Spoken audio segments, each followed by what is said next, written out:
అవినాష్ చెప్పుమా. దగ్గరలో ఉన్న మెడ్ప్లస్ కు వెళ్ళి మెడ్ప్లస్ బ్రాండ్ మెడిసిన్స్ అని అడిగి కొనుక్కునరా. అక్కడ 50 to 80% తగ్గింపుకు వస్తుంది. మీరు తీసుకునే అదే మందులు, అదే నాణ్యమైన మందులు, కానీ సగం ధరకే. మహారాష్ట్ర ఎన్నికల ప్రచారంలో తెలుగు రాష్ట్రాల నేతల హవా నడుస్తోంది. మరాఠీ గడ్డపై ఆఖరి పోరాటంలో తెలుగు నేతలు ప్రచారంలో దూసుకుపోతున్నారు. ఏపీ, తెలంగాణ పొలిటికల్ స్టార్స్ అందరూ బార్డర్లు దాటి మహారాష్ట్రలో గ్రాండ్ ఎంట్రీ ఇస్తున్నారు. ఢిల్లీ పెద్దలు స్టార్ క్యాంపెయినర్లుగా తెలుగోళ్లనే ఎందుకు ఎంచుకుంటున్నారు? Watch the story.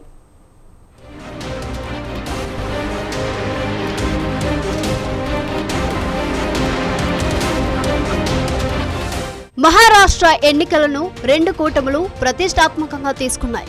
288 అసెంబ్లీ స్థానాలకు ఈ నెల 20న ఒకే విడతలో పోలింగ్ జరగనుంది. ఆఖరి ఘట్టానికి తెలుగు నేతల హవా కనిపిస్తోంది. ఎన్డీఏ, ఇండియా కూటమి పెద్దలు తెలుగు వాళ్లు ఎక్కువగా ఉండే ప్రాంతాలపై ఫోకస్ పెట్టారు.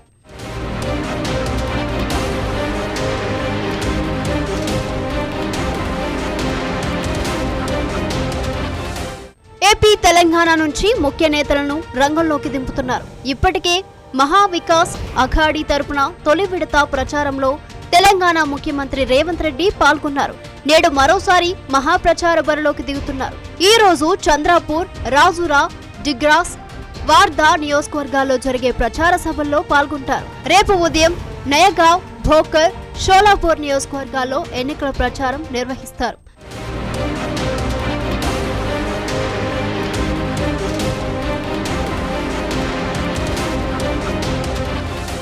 తెలంగాణ మంత్రులు సైతం కొన్ని నియోజకవర్గాలకు ఇన్ఛార్జీలుగా ఉంటూ చురుగ్గా తిరుగుతున్నారు. మంత్రి కోమటిరెడ్డి ఇప్పటికే మహారాష్ట్రలో మకాం వేశారు. పొంగులేటి ఉత్తమ్ కుమార్ రెడ్డి, సీతక్క కూడా నేటి నుంచి మహావికాస్ అఘాడీ అభ్యర్థుల తరపున ప్రచారం చేయనున్నారు. ఇటు మహాయుతి కూటమి తరపున తెలంగాణ బీజేపీ నేతలు కిషన్ రెడ్డి, బండి సంజయ్ కూడా ప్రచారంలో దూసుకుపోతున్నారు. తెలంగాణలో 6 గ్యారంటీలు, కులగణన విషయంలో కాంగ్రెస్ అట్టర్ ఫ్లాప్ అంటూ విమర్శలతో హస్తం పార్టీని టార్గెట్ చేస్తున్నారు.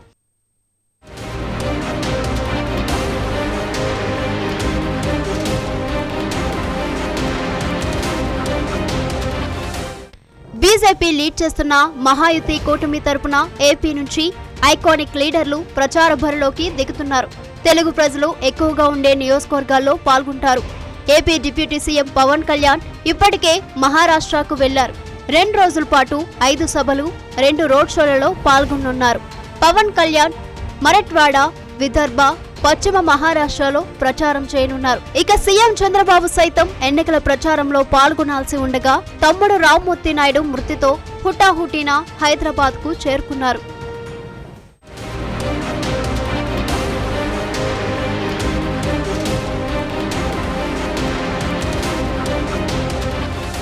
మహారాష్ట్రలోని డెగ్లూరులో జరిగిన ఎన్నికల సభలో పవన్ కళ్యాణ్ మరాఠీలో ప్రసంగించారు.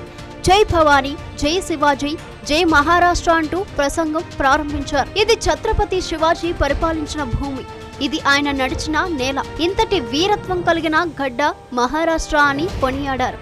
గత 10 ఏళ్లుగా తాను ఎన్డీఏతో కలిసి ఉన్నానని చెప్పారు.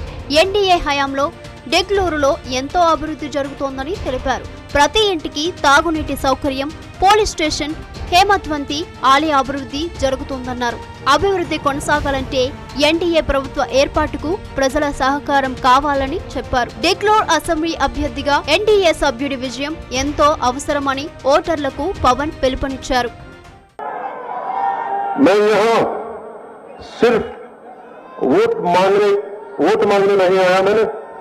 मैं आया हूं मराठा वीरों की धरती को नमन करने। मैं नमन करने आया हूं छत्रपति शिवाजी महाराज की उस धरती को जिसने मुझे अधिकारों के लिए लड़ना सिखाया। मैं पिछले 10 सालों में एनडीए के साथ रहा हूं, क्योंकि मैं बीजेपी और शिवसेना से, वो भी बाला साहेब ठाकरे जी की शिवसेना के